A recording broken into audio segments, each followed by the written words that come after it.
欢迎电视机前的观众朋友走进天津卫视的大型情感节目《爱情保卫战》，来看看今天请到的几位情感导师是谁？他们是情感导师白燕一老师，欢迎白老师；青年作家文洁儿老师，欢迎；情感导师严品红老师，欢迎；情感导师张磊老师，欢迎。当然了，我们今天依然请到了广电帮帮团的各位老师和好朋友们，欢迎大家。接下来的时间，了解一下这对嘉宾的基本情况，请看。我曾经有过一段失败的婚姻，能遇到我现在的老公，我本来觉得是一件很幸运的事儿。可自从我们在一起后，他家里发生了很多变故，这些变故让他一蹶不振，他现在对我充满了怨恨。觉得是因为遇到了我才会这么倒霉，这些话真的很让我寒心。我们能走到一起不容易，我真希望他可以振作起来，我们好好的把我们的日子过好。有请这对夫妻，有请。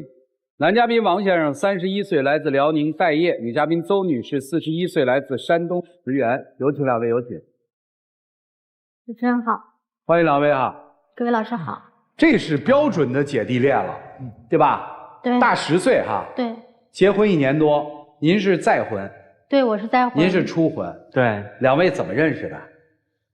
我是2021年夏天的时候去威海去度假，然后他在那边正好是开饭店嘛，就这么认识的。不是，这太潦草了，这就。他那个时候总来我饭店吃饭，然后之后喜欢吃一些锅包肉、血肠什么的。我发现他这个人嘛，说话呀什么。气质这方面长得都是在我心上了。他一来之后呢，我就是给他做，因为我这个做的比较拿手啊。后来他就让我跟他一起吃，我就发现他这个人爱说爱笑的，都挺好。然后之后我就开始追他。知道他比你大吗？我知道，因为我身边有一些朋友啊什么呀，都是大10岁小10岁的，基本上这个左右这个不在乎这块他刚追我那会儿吧，实际上我心里面有一点担心，但是因为他性格就是挺腼腆的，不爱说。然后因为我之前有过一段失败婚姻嘛，因为这个前夫吧，就是那种性格特别的圆滑，所以我对那种男生有点畏惧。因为我们之间就是他的过错导致的我们的婚姻的。有孩子吗？有一个孩子快7岁了。跟谁呀？跟男方。所以他的这个性格就挺招你喜欢的，是吧？就是不爱说，感觉特别腼腆，有时候跟他说句话吧，然后他还好低头。我特好奇啊，就是去人饭馆吃饭，怎么就能把人厨子给弄到一个桌上来吃了？我就是看着我说这个做的挺好吃的，店里员工说是我们老板做的，我就挺好奇的，我说叫你们老板出来，我就跟他说，因为我没有见过嘛，我家是山东的，我说你这个菜怎么做呀？挺好吃的，就这么着。然后我俩就是一来二去就认识了。他那段时间追我嘛，就一直追。我说你有没有考虑过我大你10岁？他说我不在乎这个，大一点的话我觉得挺好的，就是肯定会照顾人，就感觉我心细。然后我就说，那先谈谈看吧。后面吧，然后他这个店里生意不太好，我就给他一些鼓励啊什么的。但是到后来我就发现，他店里生意不好，他就光怪我。我认识他的时候吧，就是感觉这个生意是一天不如一天。自打追上他之后，生意就开不下去了，就是关门了。我就是跟他说怪他之类的。你说你店里生意关门，就是你们别老谈生意，我们这爱情保卫战又不是生意经。他总是就拿这点事过来抱怨我。不是，这时候你们发展到什么程度了？2021年认识的是吧？2022年领的证。领证的时候饭店还在吗？饭店那时候完了，我也生意经了，你看。2022年买卖还在吗？那时候就关门了嘛，他就是你娶了她，饭店关了门，是这意思吗？对对对。好，行，那这就听明白了吗？那换而言之说，你没嫌弃他破产是吧？我没有嫌弃他破产，我还这么跟他说的。我说你家里吧条件不好，我也是第2段婚姻，我也不要求那么多，只要好好对我就可以了。然后咱们领个证。然后我说，因为他喜欢大海嘛，你将来可能还要从这再创业。我说咱们就买个房吧。现在什么事情他都是怨我，买这个房子他说不称心如意也怨我。还有啥事怨你？后来的时候3金我也不要，甚至彩礼我什么都不要，我就是连个戒指都没有。我说起码父母见个面。结果父母接出来了，1000多公里我们开车给接出来了，然后到我家吵起来了。那吵起来是我愿意看到的吗？是我让他们吵的吗？你是不愿意看他们吵，但是你是怎么处理问题的？那我处理问题，我这脾气就这样，这么多年了，你也不是不知道。发生了什么事儿？我们可什么都不知道啊！您跟我们说发生了什么事儿好不好？他父母因为说是家里面就是承包土地的事儿，然后这方面我也不太了解，反正就是为了那些陈芝麻乱谷的事儿吧，就吵起来了。谈婚事儿去了吗？跟承包土地有什么关系啊？他父母的感情那段时间就出现问题了，然后他母亲就搬出去住了啊。结果到了我家，就是俩人就为这个事儿争起来了。你说他们争起来也没在屋里边争，那是在外面争。我父母家住1楼，那是外面吗？那不就院子里吗？那我父母就坐在屋里头，你父母当着我的父母面就争起来了。我是当时想的吧，我说你跟你父亲好好聊一聊，然后呢，我跟他母亲好好谈一谈。他那个脾气上来，冲着我来了，然后结果回头还冲他母亲说滚出去。我这脾气就那样，这么老远来了，他们还吵架。那我不生气吗？那脾气一上来，那不就顺嘴说出来了吗？你是顺嘴说痛快了，那我什么事情都要包容你吗？我虽然比你大，我也不能任何事情都包容你吧。然后结果吧，他母亲那个脾气上来了，然后就把他母亲单独送回去了。他父亲吧就一直在我父母家，我父母还得照顾1日3餐。你说这是喜事儿吗？那心里多难受啊！他一路还冲我，哎呦这个那个的，一直抱怨我。办婚礼？没有办婚礼，一直没有办婚礼。哦，就是反正就双方父母见了个面。对，见得还不开心了。哦，那现在发生了什么呢？实际上吧，他父亲那段时间身体就已经很不舒服了。哦。也是怕我们担心嘛，没告诉我们。然后是那个他家的亲戚说的，说那段时间吃不下饭。我也想着吧，给他接出来，起码有个照应。那你说这么老远了，在我老家看不了吗？那非得是这么老远，这身体能受了吗？那照你的意思，在你老家那边看，你老家那边看的医疗条件可以吗？你说沈阳老父亲怎么了？你们别吵，老父亲怎么了？他父亲是那个癌症晚期。哦，当时接过来的时候知道吗？接过来的时候已经知道了，我们不敢跟他说。那老人家现在呢？现在已经走了，8月份走的。在哪儿走的？就在山东这边。哦，自打遇到他之后，我这什么事都不顺了。你说我生意倒闭了，买个房之后吧还不顺心。你说那小鸟它也给伴儿搭个窝呢，那你作为一个男的来说，我什么都没有要你去买个房不正常吗？那你再说我不是说不给你，我本身有一套房子嘛，在老家。那照你这么说的话，咱们就以后就只能异地呗，然后你回去，我不是考虑你在威海创业吗？那后来再说了，你把你父亲接出来，咱们接出来之后就好好给他看病呗，我想的是。我甚至把那10001的那个改口费都拿出来了，结果呢，他倒好，我这边照顾他父亲忙上忙下的，他自己住宾馆。那我为啥住宾馆？我不是发烧了吗？发40多度吗？站不起来才去的吗？是你发烧吗？咱们3个都发烧。接过来的时候，一路上我就跟你说了，2月底3月初，我说不要开空调，他在车上非要打个空调，老人在后面打盹就是感冒了，我们3个都难受。你父亲一晚上7、8件衣服我给他换，都塌透了，给他发汗。大夫也交代了1到2个小时要给他量1次体温。我这边打着地铺，我摇摇晃晃的起来，我心里多难受，你知道吗？那你作为儿媳妇来说的话，你又比我大10岁，你又心比较细，那你照顾老公公不是应该做的吗？其实我只是需要得到一个情绪价值，哪怕你说一声媳妇儿你辛苦了，哪怕你说一句认可我的话，我都可以。你说在病房里，不管医生也好，还是护士，还是说别的这个陪床的这个家属，都认为是亲闺女，都说你这个闺女真好。我说我不是闺女，我是儿媳妇儿。咱们总结一下吧，不在痛苦里打转转了哈。就是自打你们俩认识之后，男生就觉得你的运气变坏了，对吧？对对。餐馆倒闭了，对，怪他。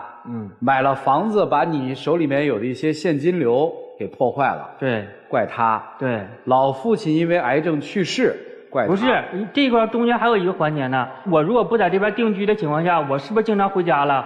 我经常回家的话，他们老两口也不至于吵架呀。但不吵架，能至于让我爸自己在家吗？又弄羊又种地的，那自己的吃饭顾不过来，那不都是因为他吗？我要是回家，我这些事都不能发生啊！你咋那么倒霉呢？那你赶紧走啊！根本不是他说的那样，因为他的性格脾气不好。然后我当时也跟他说，我说你的性格这样子，可能回去是和稀泥。你掉进他逻辑陷阱里了，你还跟他掰扯这干嘛？所以你爸得癌症也怪他，对吧？啊，对。哎，我怎么觉得这个逻辑大概不对呢？就我吃了顿饭，我就被一个人给骗了，他骗了我的婚，他骗婚就算了，我还得给他爹贴钱看病。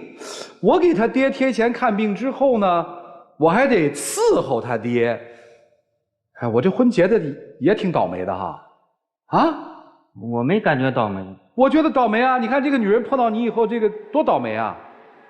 他住宾馆就算了吧，我还考虑他。你别说了，我问你，你倒不倒霉？你考虑他，他现在干嘛呢？摆烂。我让他，我说你出去找个工作，起码有个2、3千，因为家里还有房贷。虽然说这个房贷是当时我答应说是我出，我每个月都转给他，但是我说你出去，哪怕是2000也好，3000也好，咱有个正经工作。他不干。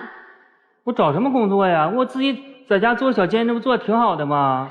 你那个小兼职够你1天的烟钱吗？看别人脸色干活，我1个月挣这几千块钱够干什么的？你是不愿意看人脸色了，但是我天天看你脸色，我感觉我现在像个老妈子。哎，你不是去威海旅游的吗？你现在也搬到威海了？没有，本来是我应该休完一段假，我应该回去上班了，但是就是他父亲生病之后，我又续假了，到这个月底就该回去上工作了。得，这才叫倒霉催的呢，履了个行，结了个婚。送走个老人，来了一个吃闲饭的，你没觉得你倒霉吗？咋着？你现在什么打算？我没有什么打算，我现在挺好的。挺好是吧？啊，挺好，来我们这儿干嘛呀？我是被骗过来的。哦，你被他骗过来的？对呀。你骗人来干嘛？人不挺好的吗？他前一段时间让我戒烟，然后就前2天又跟我说就让我抽烟了，然后说带你出去玩玩散散心。到这边来了之后嘛，又让我说上什么节目。完后来我就跟他发火了，到最后他说上这个节目，这我才勉强来的，因为我之前看过这个节目，看过那个老师的分析还行，我这才勉强过来的，要不然我是咋弄都不过来的。哦，就是你给人骗过来的。对，他那个性格就有点像小孩，平常你把人带过来干嘛呀？我想让他重新振作起来。你看我现在马上就上班了。振不振作跟你有关系吗？那我们怎么着也是。人家觉得挺好的呀。对呀，威海有房子，老婆还房贷，自己打小工，有饭吃，有衣穿，有烟抽，生活很有乐趣啊。你把人弄来干啥？有衣穿，那哪件衣服不是我买的呀？他要是什么的话，他连衣服都穿不上了，我估计。这你放大了你的作用，自己打小工能穿上衣服吧，兄弟？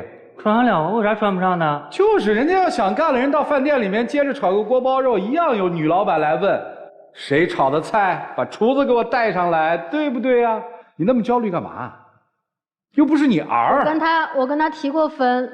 这次为啥离啊？我是为了气他。再说吧，你说我本身我已经30多岁了，对啊，我也想有个孩子，他呢就是一直找借口，就是一直不要，也不知道是他怎么想的。我那是找借口吗？那孩子的问题你还不清楚吗？那照顾你父亲楼上楼下的跑，本来是怀过1胎的，那是怎么流掉的？不是因为劳累吗？那劳累，那你照顾的再好有什么用啊？那人不到最后不也是走了吗？你再无微不至有什么用啊？我是这么认为的，人活着的时候咱们好好对他。别认为了，别认为了。我怎么觉得这都有创伤应激反应了？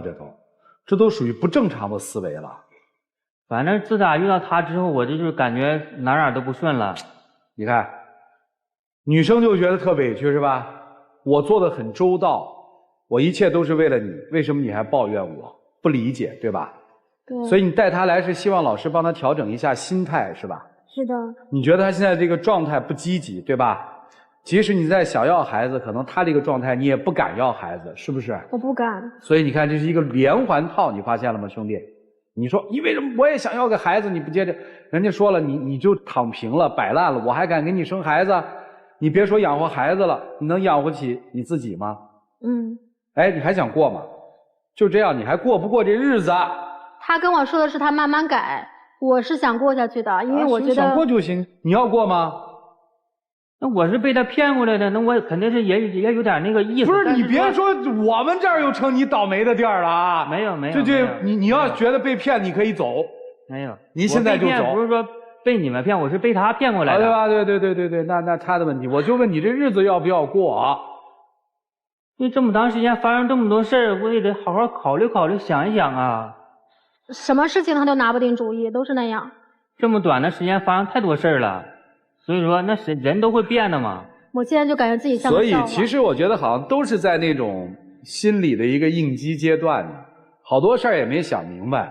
这么听下来，这是到威海去疗伤的，就碰到这么一个无巧不成书的，还就好上了；无巧不成书的，还就碰到了那么多乱七八糟的事儿。老师们，你们看看怎么办吧？两颗受伤的心呢？让我们一起进入丘比特问卷。我觉得刚才赵川老师说应激状态，这个先生他的一个应激状态，我觉得和他一连串的失控和挫败是有关的。突然间生意的结束，突然间能掌握的钱的结束，突然间爸爸晚期癌症又快速的离开，对于这个男人来说，这些支撑的东西一下子就都消失了。其实姑娘，你知道你为什么能吸引到他吗？不是说你大10岁或者长得好不好看，就是你的那股子泼辣劲儿。你什么事儿你抻着头往前探。你刚才说了啊，你看你哪件衣服不是我买的呀？当时我们觉得特别搞笑，难道他认识你之前都一直光着呢？没有啊，他自己能扛得住，但是他心里边有一个渴望，就是我特别渴望有一个人能替我去扛我自己不愿扛的。为什么？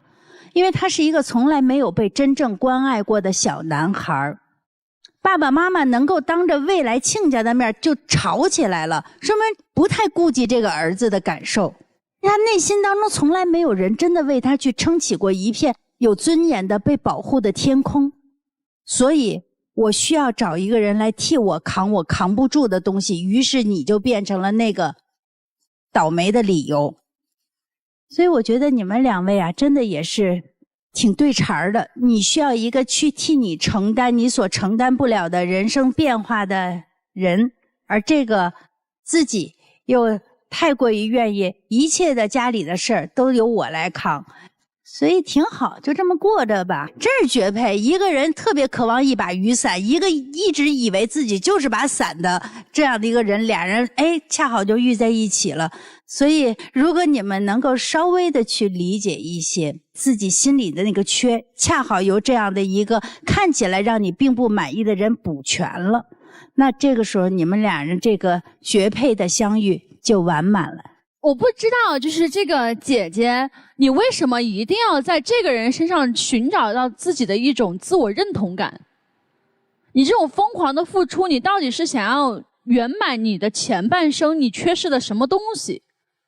而且非得是在他身上，我不知道你到底要他是要什么，而且为什么非得是这个人？因为这个人，第一他逃避现实，第二他安于现状，第三他没有期许，他就是这种当一天和尚撞一天钟的这种想法。那你为什么就是不能从他的这个困境中走出来？你怎么能够去跟一个没有良心的人去讲良心这个事情，他就不成立啊？然后说一下这个大哥，我觉得这大哥其实你有点赚的，他到现在为止他都不想离开你，他想来解决你们俩的问题，他把你哄着骗着骗到这儿来，挺有意思的。我觉得你很会拿捏啊。而且他的就是因为他的这种我不在意我不在乎，所以他以不变应万变。我觉得有一句话叫及时止损，但是我又想着说，如果你俩要是及时止损了，就会有更多人受到损失。所以我觉得你俩就这样得过且过吧，也没有什么好说的。你要么就改变你自己，你改变不了他的，他就这样了。哎呀，你们俩真是绝配哈！就一个愿打，一个愿挨，啊，一个爱心泛滥，一个软饭硬吃。首先，女士，我其实挺不理解你的哈。一个女性，我觉得希望体会到价值感没有问题，但你不能从这样一个人身上去弥补你曾经在情感当中的价值感的缺失。你的前夫不是很圆滑，很会察言观色说话吗？你和他的关系当中，你是不占上风的。你非要在这样一个摆烂人的身上证明你的爱、你的情感是有价值的。为什么要这样做呢？这样做就是搬起石头砸自己的脚，你会比上一段婚姻输得还惨。我们有爱心或者愿意付出，我觉得是一件美好的事情，但前提是对方是一个能够理解我们的付出，能够跟我们分享这份情感的人。他基本上对你的付出是个绝缘体啊，你对他的好只能换来他对你更多的指责。你对他所有的付出，最后根本换不得你想要的那种他对你的情绪价值或者爱的回馈。你听他从头到尾都在说，就是说呀，我娶了你，我太倒霉了。然后你甘之如饴的说，哎呀，你要振作，我为什么要过这样的人生啊？虽然你有一段不愉快的婚姻，它结束了，你依然有自己的人生，你有能力有价值啊，去把你的爱心和能力付出给应该付的人。你的女儿呢？你从跟这个男人在一起，你管过你的孩子吗？你的爱心泛滥，好不好去爱爱你的姑娘啊？我们去寻找价值感，不是这样在一份烂掉的感情里去成就自己的。所以我挺替你感到惋惜的。我觉得你就是在曾经一段错误的关系当中走出来之后，在下一段关系中想要弥补自己的那种缺失的感受，而进入了烂泥潭里。男生啊，你才31岁是吗？我看了看你的资料，你们活得老气横秋的，你有那么倒霉吗？啊？你经历的事儿太多了，而且说谁没经历过这些事儿啊？谁没经历过生老病死？谁没经历过事业的跌宕起伏？就你过不去啦？在这么短的时间内发生这么多的事儿，都是感觉都是别人的错，都是别人的错是吧？你是没说都是他的错，你是境遇不佳，但是要把责任推到别人身上吗？你没有感恩的心，你这一生都会境遇越来越差。你难道不应该感恩他吗？在你失意的时候，他陪着你，还要嫁给你；在你的父亲生病的时候，他床前床后的伺候，还贴钱出力，换来你一句好了吗？在你失业在家的时候，他给你做饭，怕你吃不好穿不上。没有感恩的心，这样的人一生都不会收获幸福。你得自己站起来做个男人啊！所以我觉得你们的婚姻看起来很糟糕，但是如果你们觉得还有持续的意义，那么先从自己做起吧，爱好自己，再去爱别人。哎，一声喟叹，本来是一段疗愈情伤的威海之旅，结果画风突变，剧情翻转，成了旧伤未愈又添心痛。老妻少夫差10年，嘴上不说，心里嫌。他嫌弃了，他后悔了。31岁，年纪轻轻，还不至于糊涂到把什么罪过不分青红皂白推到别人身上去吧？你饭店关门跟他有关系吗？怎么能把这事怪到人头上去呢？人家在你饭店关门的时候毅然决然跟你领证结婚，为什么你既不感恩，反而还把他当成一个丧门星？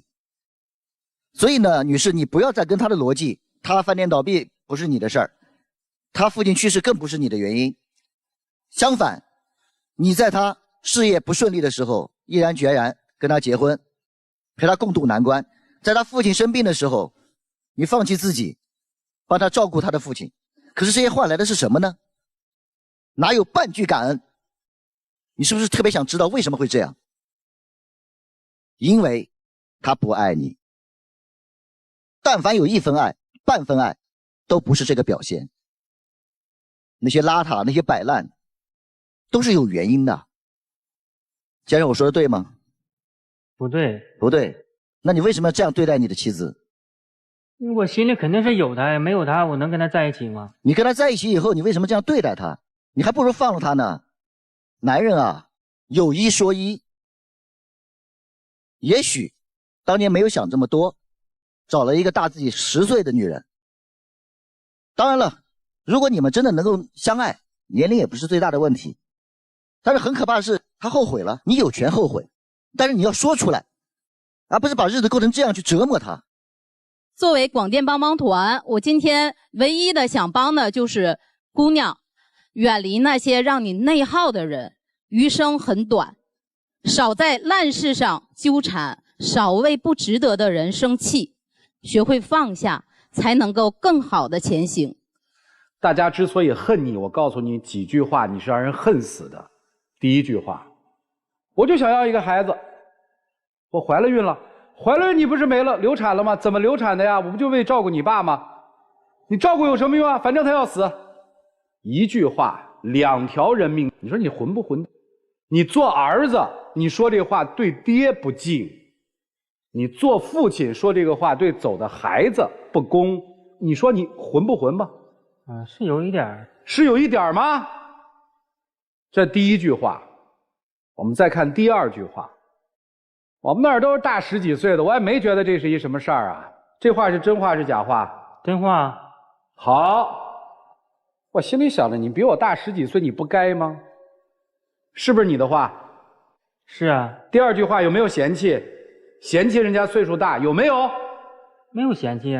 还不嫌弃？就非得说我嫌弃你才叫嫌弃吗？他总说是他比我大呀，这个那个的，这不顺嘴出来了吗？不是嫌弃是吧？对。确定吗？对。来投票，你们觉得是嫌弃还是不嫌弃？觉得嫌弃的举手。自己回头看。就是当我们都是傻瓜，我们听不出来，你怎么说我们就怎么听是吗？第三句话，怎么我自从跟了他之后就那么多的事儿呢？是你说的吧？是啊。觉得他倒霉的请举手。觉得他倒霉的请举手。你的评价体系跟社会评价体系是不是2个体系了？我只想告诉你是2个体系。想要孩子吗？想啊。知道这个女人40岁已经高危产妇了吗？知道。如果随着你站起来的时间拖得越久，你要孩子的概率就越低。当然我指的是跟这个女人哈。你打算什么时候站起来？尽快吧，因为这么尽快是多久？在威海找个厨师的工作好像不难。让我好好想一想，然后好好考虑考虑。考虑什么？你考虑今后怎么过呀什么的。我也愿意相信是你连续经过了这几年的应激性事件之后，你造成了麻木。我不愿意相信是你人性本恶。好，我们一起进入真情60秒。我希望你还能回到像我初见你的时候，那时候我对你的印象是阳光、正能量，有什么事情都能够迎刃而解。所以我希望你能够从你父亲走的悲伤中尽快的恢复，重新振作起来。希望我们的日子能好好过下去，因为人有一场婚姻真的不容易。刚才几位老师说的话我也听进去了，这么短的时间内你就发生这么多的事儿，我也需要时间去缓冲一下，给我一点时间吧，让我好好想一想，好好让我考虑一下。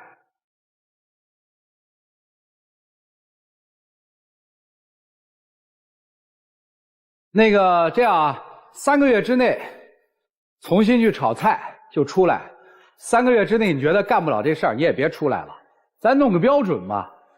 因为你爹也不希望说在天堂看到自己的儿子成废物啊。所以3个月之内，你说我重新上岗，我开始努力工作，您就出来啊。至于您嘛，这个婚姻要好好的考虑考虑。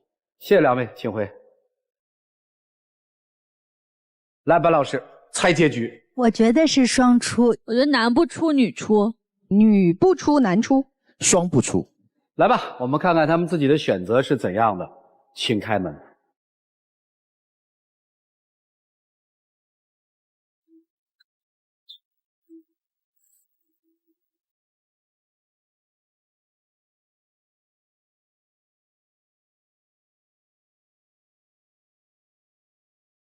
又哭了。我倒觉得今天挺好的。您是答应3个月以后重新上岗了吗？啊，对。说话算话吗？算话。先站起来是第一步。让我们一起来见证属于他们的浪漫时刻。各位请见证。哭了，哭了，哭了。振作起来吧。抱抱吧，哎呀。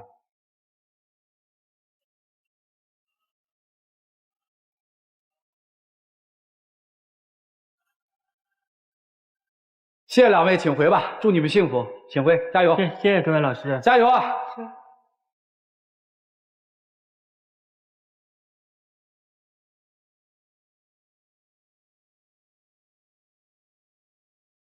哎呀，其实就是特别希望遇到困难的人能够看到希望，祝他们幸福吧。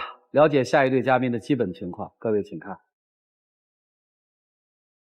我为了和他在一起付出了很多努力。可他总是看不到，还说我不在乎他。难道和他在一起就要一直围着他转吗？这样的恋爱真的太累了。有请这对情侣，有请。男嘉宾小张，25岁，来自山东个体；女嘉宾婷婷，22岁，来自山东学生。有请两位，有请。欢迎两位哈。没安全感是吧？有点儿。啊，这么不自信吗？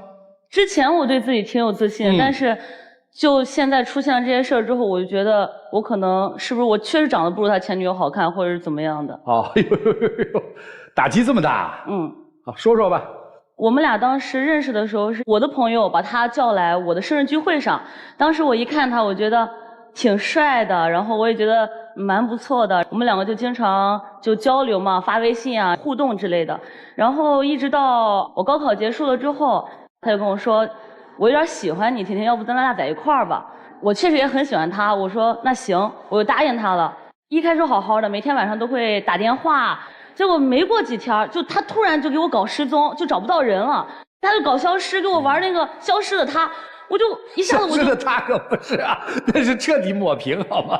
我就觉得我很没有安全感了，他就不见了。然后我就说请我们两个共同朋友给他打个电话，我说问问他在干嘛。然后我朋友打一个电话，他马上接了。然后我朋友就也没说啥就挂了，就给我打回来了。他说婷婷啊，那个他那边好像有女孩子的声音，反正我只能这么跟你说了。啊，对，他就这么说。然后呢，我说那我知道这个事儿，我就很生气，我就给他打电话，我给他打了5个电话，他才接。他就说什么事儿啊？我说那你现在干什么呢？我怎么给你发微信你也不回，定位也不开，然后打电话你也不接，我给你打了5个才接，你什么意思？然后他就说他在忙，我就不知道他在忙什么。我不是提前跟你说了吗？我说我朋友失恋了，然后我陪我哥们儿去喝酒去了。喝了好几天，喝了3天，一直没怎么缓过来。哦，是你没缓过来，还是你哥们儿没缓过来？都没怎么缓过来。哦，好，人家失恋你喝啥酒啊？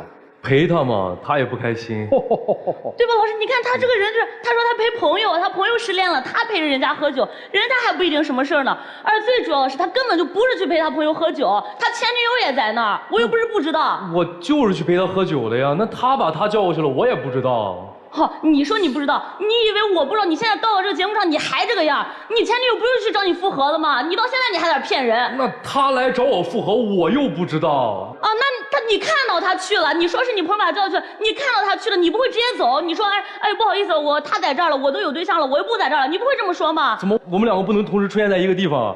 那分手了以后，他找我和好，我不同意不就行了吗？那你为什么不打电话告诉我？你说我现在正在干什么？还有我给你打过电话去了，你跟说喂，怎么了？你什么事儿？你那么冷漠是什么意思嘛？你就是觉得他在你身边，你不方便接我电话，你直接这么说不就行了吗？不是，我那天确实那2天一直都浑浑噩噩的，我也，哎呀，我这不你这一吵架，你看你个提问都不行，我帮你一问就问出来了。我们不知道前女友去，当他出现在你面前的时候，什么感觉？就不知所措吧。当他跟你提出复合的时候，什么感觉？更不知所措了。为什么在那一刻没有打开你的视频电话联系你的现女友，让他看一看？我就怕他知道这件事。为什么怕他知道这件事儿？就怕他误会。通了电话就不误会了，是吧？对。为什么会断联3天？因为一直前女友都在跟你纠缠。不是，就他一直都在吗？不是一直都在，后来才来的。前面确实喝多了吗？确实多到没有办法给自己的女朋友回个电话吗？也不是，我想等这件事过去了，我再跟他说。啥事儿过去了？就我把我朋友陪他走出这段阴影，我再跟他说吧。走出去了吗？走出去了，3天就走出去了，差不多吧。哦，所以你那朋友还挺健忘是吧？酒是一个疗伤的好东西是吧？那前女友怎么知道你在那个地方的呢？他通过我那个朋友知道的。他怎么知道恰恰在你朋友跟你在一起的时候，他就找到了你的朋友呢？不知道。你的朋友就是忽悠你的，就是为了前女友。好好想一想，你看咱们都是从年轻的时候过来的，对吧？好朋友失恋，你的前女友杀到，这太巧合了吧？是有点儿。好，你都没问问你的好朋友啊？说您都难受成这样了，都喝成这样了，你还有时间接我前女友的电话？他就说，他想过来找你，你俩可能有啥事还没说清楚，就再说说。就是他在他失恋的同时，还能帮着别人撮合，鬼才信嘛！真的啊，好，你不信对吧？我肯定不信呀，谁都不信。我也不信。后来怎么着了？然后到后来我就说我要跟他分手啊，然后他就每天都给我打电话啊，一天打3、4个电话，就说哎我对不起，我知道错了，你原谅我吧。然后你就心软了。对。再往后。到后来我偷偷的报了跟他一个学校。我就跟他一块去上大学啊，然后刚开始的时候确实都很好，就过了一段我想象中的大学生活啊，就是他每天陪我上课，然后我也跟他一起逛逛操场、逛逛街、看看电影什么的，然后也是好景不长，我就是觉得狗改不了吃屎。别，这话多难听啊！就是到后来他开始毕业了，快要毕业，他实习找工作啊。然后就又给我玩消失，又玩失踪，又找不着他人了。我就每天早上起来，我9点多给他发消息，我说你今天找工作，你今天要去干嘛呀？你忙不忙呀？今天？哎，他到了晚上11、12点，他说，哦，我刚刚回家，我才看见消息，我今天挺忙的，我先睡了。哪有这样的呀？那我就是很忙啊，我每天早上睡醒就得先收拾收拾自己，然后准备今天面试的东西，争取多面几家公司。那我不得规划好了以后我去，然后我不就是没看手机吗？没功夫。你现在这个时代，怎么可能有人每天不看手机啊？你开个玩笑，你骗人，你有个理由好不好？我也看，但是我觉得可能你问我那些，我等晚上回家以后我再跟你说吧。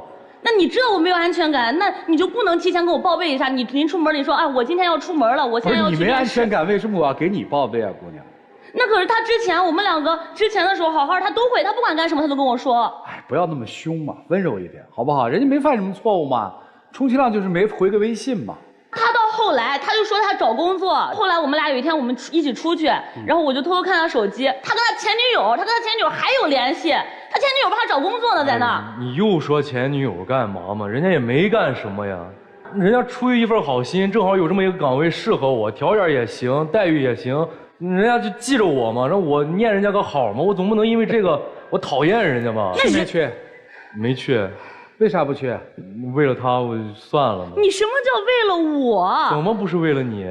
哦，你为了我，你不跟他一块儿，那你自己怎么不说？你说那个工作就是跟他一起做同事，你们2个要每天都抬头不见低头见，你们俩每天都要在一块儿，你怎么不说这个呢？那就是啊。啊，那你怎么还不说你给人家点外卖呢？人家女孩子，不是你不知道他那工作去没去？我先。他没去。没去之后他做什么了呢？他后来去摆摊了，在我们学校门口卖烧烤，就是为了能离他近一点，让他有安全感。然后我就在他学校门口支了个摊儿。行，都挺伟大的，爱情的力量哈。那不是，那就是他后来就算是他摆摊，他他说要陪我，他也没陪到我。我也是，我给他发消息什么的，他还是不回，还是就那么个点儿。我早上给他发消息，中午给他发消息，他到晚上他才回我。我问他在干嘛，他就说他忙。好东西吧，哎呀，忙嘛。他忙，那我觉得他辛苦，我觉得他很不容易，他为了我在这儿，那我说是我去帮帮他吧。我下了课，我衣服什么我都不换，我就说我去陪他。我刚去他那个摊儿，我还没坐下呢，他就说：“哎呀，你快走吧，你在这干什么呀？你也帮不上我什么忙啊！这里烟熏火燎的，你快回去吧，快回去吧，不如在宿舍里躺着。”那我不明白他什么意思，我说我想陪陪你，他就说我不懂事。我的意思就是那个意思，我就是觉得那儿不舒服，你待在那儿干什么？你也帮不上什么忙，然后我弄的那些东西你也不会，我觉得你又讨厌油烟味儿，我就觉得你别在那儿太累了。那摆摊就是一件很累的事儿啊，那我不想让你在那儿也不行。那人家那怎么有那么多女孩就在你旁边坐那嬉皮笑脸子，又叫你哎哥，又这样又那，那人家怎么能在那儿？我怎么就不能在那儿？不是，人家是顾客吃烧烤的。这姑娘这醋吃到哪儿去了？真是，你男朋友是谁呀？那就是呀，但是我就是不放心他，他就每次都那个样，他跟人家就开开心心的，还偷偷加人家微信，然后跟人家又聊天又这又那的。我哪偷偷加了？我就那么正大光明的，我的微信就挂在我那个烧烤炉前面。我说你想吃的话，你加上，你提前订就行了。人家提前订好了，过来直接拿走，多方便嘛。那你告诉我一声不行吗？你就跟他说，哎，今天有一个女孩子觉得我烧烤好吃，加了我微信，你为什么不跟我说呢？你跟我说不行吗？我跟你说就不用等到你发现了，我跟你说的那一瞬间你就已经炸了，我就不敢跟你说。那你好好跟我说，我就不会这个样了。姑娘，我觉得你到现在为止都是无端怀疑，全无证据，想象情敌。我也有证据。啥证据？那他之前他给他前女友点外卖什么的，他俩还有聊天记录，我这都有证据，我都带来了。他给他前女友谈恋爱的时候点个外卖没什么呀？是我们2个在一起的时候，他前女友给他找工作的时候，他给人家点外卖。你在干什么呢？没干嘛呀，怎么了？没事儿呀，你要忙的话你就先忙吧。我没事啊，你有事你说呗。这是前女友吗？对，也没什么事，好温柔啊，就是身体有点是吧？不舒服，那个肚子有点痛。你在哪儿呢？你自己一个人吗？就我自己一个人在家呢。行吧，那我给你点个外卖嘛，你等一会儿记得拿。哇哦，好完美的气泡音哦！我平常说话就这个声音。我刚刚听你可不是这个声音。还问人家是不是一个人在家？哎呀，这得有多暧昧啊！对嘛，是不是都能看得到？一听那个语音，谁不生气嘛？他刚刚给人家点什么，全都是女性用品。人说啥了？人就说，我身体不舒服啊。他就，那你一个人在家吗？那我给你点外卖，你一会儿拿吧。你哪有这个样的？我身体不舒服的时候你都不这个样，我身体不舒服你就光会说啊，那怎么办呀？啊，那你多喝点热水，那你好好休息一下吧。我没给你点过吗？那你怎么跟人家说话那么温柔呢？那他也没惹我呀，那我要怎样嘛？而且人家那时候不是还帮我找工作来着，我觉得人家还挺好的，我记人家个情，人情往来嘛，也没干别的，那不是后来删了吗？因为这个。不是老师，你听听他说这个话，你听着想不想笑？人家也没惹他呀，人家也帮他了。我就无缘无故，我就这个脾气，我就看着你我就想生气，我就想发火，我神经病吗？我不是。这是你干的？这前女友的声音听起来比现在女朋友温柔多了哈。哎。他好好说话的时候也挺好的。哎，为什么跟前女友分开？好奇的八卦一下。也是一些小事儿吧。我确实不太回人消息，我可能就是忘了回了，我看一眼我就忘了回了。行，明白。这个今天为什么来啊？还为这前女友？不是。就他现在，他本来还在我们一起上学的城市，结果他现在他突然跟我说，他说他想回老家发展，他觉得在这待着没意思，他不想在这待着了。所以你毕业几年了？去年6月份，一直到现在都在学校门口摆烧烤摊。对，你什么时候毕业啊？我明年就毕业了。明年毕业，那就让他先回去呗。那我不放心他，我觉得他既然我们俩在一块儿了那么长时间，他还能跟他前女友又这又那的，我觉得回去了我们俩异地恋肯定每天都吵架，他肯定要跟我分手。回去干啥？回去我爸我妈给找了一份比较安稳的工作嘛，也比较体面一点，稳定一点，然后回去呗。对。我不想让他回去，而且我们俩在一块这么长时间了，为什么他妈妈给他找工作？就是因为他爸妈都不知道我们俩谈对象。这3年了，我每年过年我就说，要不今年过年你把我带回去见见你爸妈，或者你跟我回去见见我爸妈。而且他刚开始我们俩在一块的时候，他就说等着你大学毕业咱俩就结婚。我说行，那这都3年了，他也不跟着我回去见家长，他也不带我回去见他家里人，那家里人根本都不知道，他就没考虑以后。我现在怎么跟你回家？我跟你爸妈说。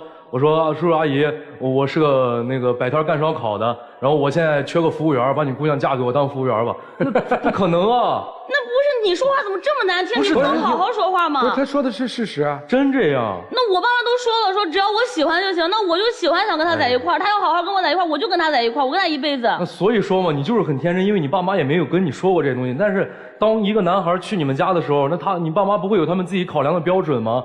那这个男孩天天他连5险1金都没交，风吹日晒的，我姑娘跟着他是不是要受苦？那我不得考虑这些东西吗？那当时咱说的是很好，我也非常想跟你步入这个婚姻的殿堂。当时我也还在上学，但是我现在毕业了。那如果说我一直干这个东西的话，那我什么时候能去你们家提亲什么的？那你最开始不是这么说的？那你刚毕业的时候你就说啊，我就在这儿摆摊了，我就陪你，等着你毕业了咱俩在一块儿。那当时都说的好好的，那你现在就又要回去了？我能等你，那机会不等我呀。万一今年过完了，明年咱俩一块儿回去，那到时候没有合适的工作了，还得从头再来。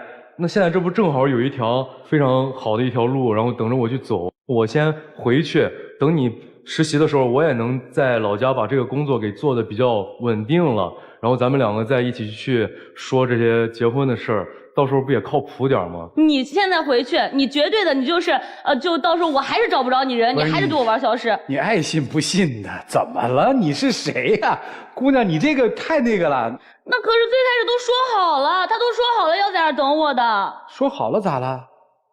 说好了不能变卦呀。那你们俩能分手吗？也能。就是呀，分手都能，还有什么不能的呢？毕业了回去不就完了吗？那但是他整天都不回消息，找也找不到人，你哪有谈恋爱这个样的嘛？那人家不都是不，人家现在不是不谈了吗？人家进入到谈恋爱的第3阶段了嘛，准备结婚了嘛。那我到现在也没见他家里人啊，他家里人也不知道有我的存在啊。那万一他一回去，他家里人给他安排相亲呢？就说你已经毕业了，你现在找工作，你万一相亲呢？这不是挺好的吗？考验一下你们俩的感情啊。他要跟别人相了亲不要你了，这种男人也不值得的要，对不对？我觉得他经不起考验。啊，那是你不行，不是他经不起考验。那为啥他前女友跟他断了那么多年，他还给别人送外卖呢？那对吗？那你看现在老师你也说，就是我不行了，那都是我的问题了。这就你得自信呢。反正我找不到爱人，我就是没有安全感。比如说我们俩约好了一起去看电影，提前很多天都说好了，然后我提前4个小时我起来化妆、收拾、换衣服，然后我再给他打电话，他都不接电话，又找不着人了。然后我又去他租的房子里边找他，我一打开门，人家跟他朋友在那打游戏，手机全部关了静音，他根本就没把我放心里啊！他要把我放心里，他怎么可能在跟他朋友打游戏？我也好奇怪，就是一个男人都不把你放心里，你干嘛老把他放心里呢？就我觉得，自从我上大学以来，就一直都是他陪在我旁边。习惯，习惯是可以改的，对吧？习惯可以改，但是我就想和他在一块儿。哦，这跟我们撒娇没用啊，关键看男生吃不吃这一套啊。你这感情还挺麻烦的，基本90%我估计要散，接受不？接受。来听听老师们怎么说，一起进入丘比特问卷。那小伙子觉不觉得有点窒息？如果一份爱情是要以自我消亡为代价，那我们就得掂量掂量了。姑娘，别说那我们都说好了，那我们都承诺了。你知道，一个人的成长就是要不断的去接受自己的理想化一点一点的破碎。如果这段感情对于你来说是快乐的，是幸福的，对于他也同样，那么他愿意选择为此而忠诚，为此而努力奋斗。但是现在呢，他已经曾经为你失去过一次工作，但是现在我依然不管你以后怎么样，你爸你妈给你找了一个什么样稳定的工作，跟我没关系。我只为我自己能够有人陪伴。你这是爱他还是爱你自己呀？所以啊，女孩，你真的爱他吗？还是你需要他？如果你总是以这样的一种控制要勒着他，你总不信任他，就会让他感觉到窒息。而一段窒息的失去自我的情感，他只会想逃跑。如果你把他强行的留在你身边，那我只能说你根本就不爱他，你只爱你自己。而一个不爱自己的女孩子，我为什么要为她牺牲呢？来，老师，我，哎呦呦，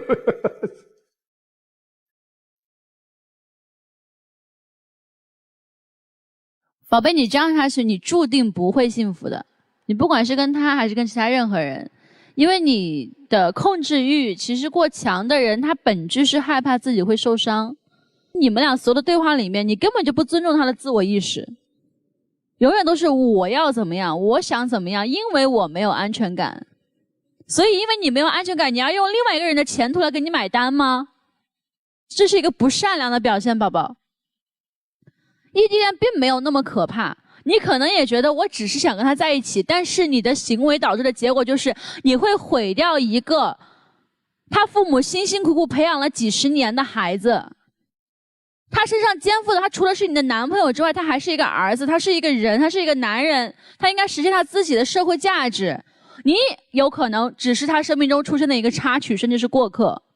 你有没有想过，如果你还继续在那摆摊儿，你说的很对，他现在还没有毕业，他觉得你能陪着他，因为他现在最需要的价值就是陪着他。你等他毕业了之后，你看，等他毕业了之后，他就不再需要一个摆摊的男孩陪着他了。请问你这样做，你对得起你过去25年的人生吗？你千军万马过独木桥的时候，你高考的时候，你想过你今天在这摆摊陪一个女孩吗？所以你很自私啊，宝贝。你现在所有的哭闹，你的这些争吵，在我们看来就是2个字：笑话。你告诉我，你身上有哪一点真的你可以吸引到这个人一辈子你不离不弃？你应该去修内在。一个女人真正能留住一个男孩，是靠的是智慧。你撒泼打滑撒娇，你去哭去闹是没有用的，因为你的灵魂跟他不能共振。你为什么把自己花样年华逼到这个份上呢？好好修自己的课业。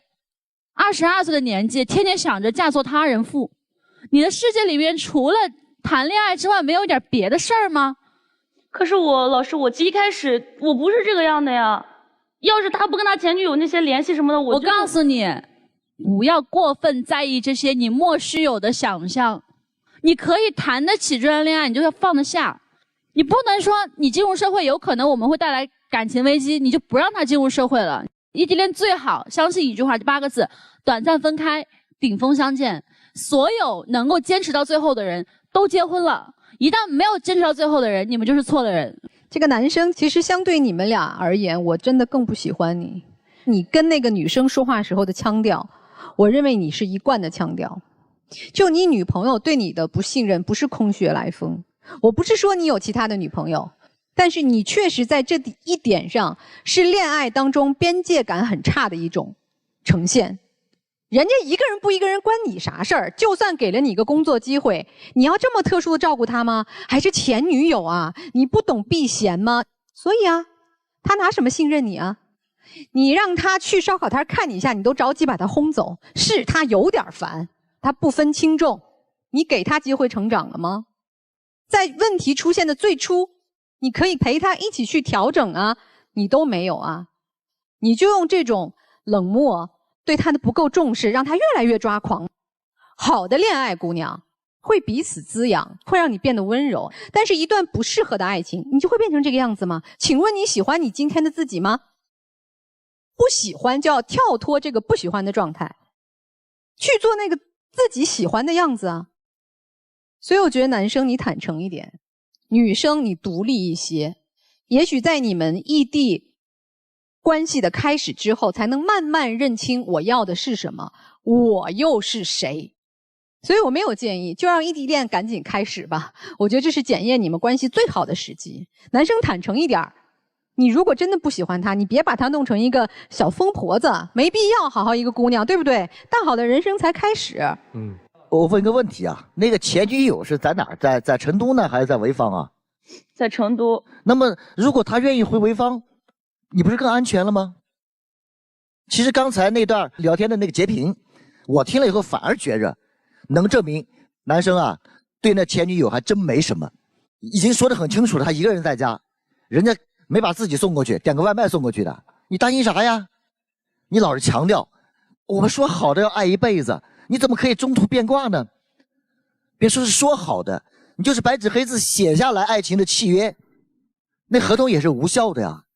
他觉得你可以继续相处，那咱们就继续相处；他觉得你不适合的时候，他可以随时跟你分手啊。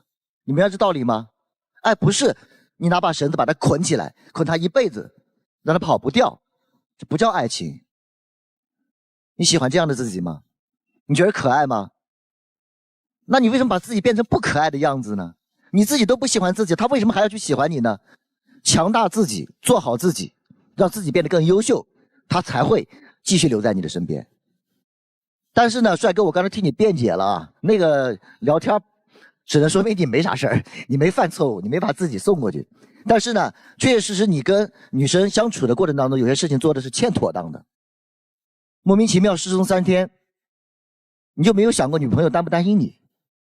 如果不爱，就说出来，说清楚，早点解决。如果说就维持一段不爱的感情，其实也是一种不道德。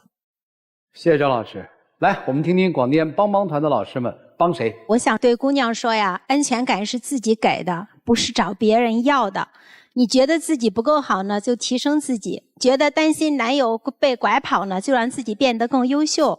多学习、多锻炼、多运动，其实都是很好的方式，对吧？而不是始终要黏在他的身边，让他随时随地的给你安全感，这也是实现不了的。随遇而安，修炼自己，我觉得应该是你做的最好的一个事情。谢谢老师，让我们一起进入会生活选广电真情60秒。其实咱们两个在一起3年了，我就一直觉得最开始的时候一切都很好，然后自从我上了大学，你也教会了我很多东西，让我知道了很多事情。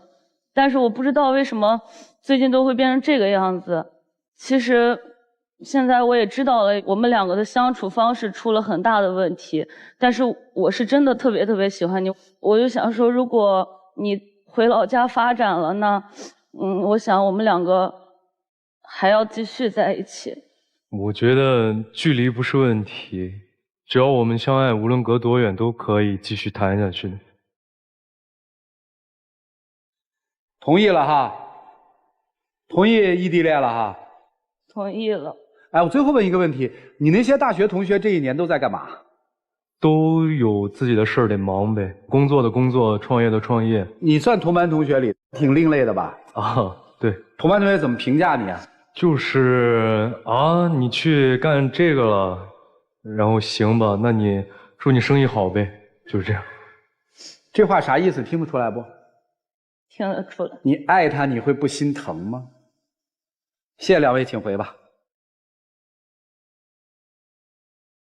电视机前的观众朋友，我们栏目唯一官方报名热线是0223606301，情感困惑的观众可以来电报名，不收取任何的费用，小心被骗。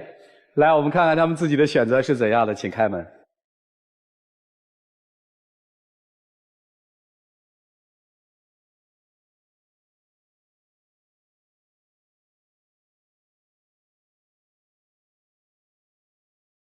来吧，一起见证属于他们的浪漫时刻，各位请见证。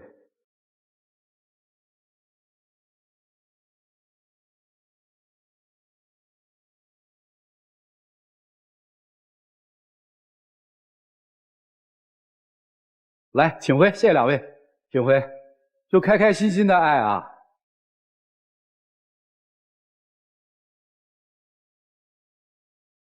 谢谢电视机前观众朋友的收看和陪伴，我们下期节目再见，谢谢大家。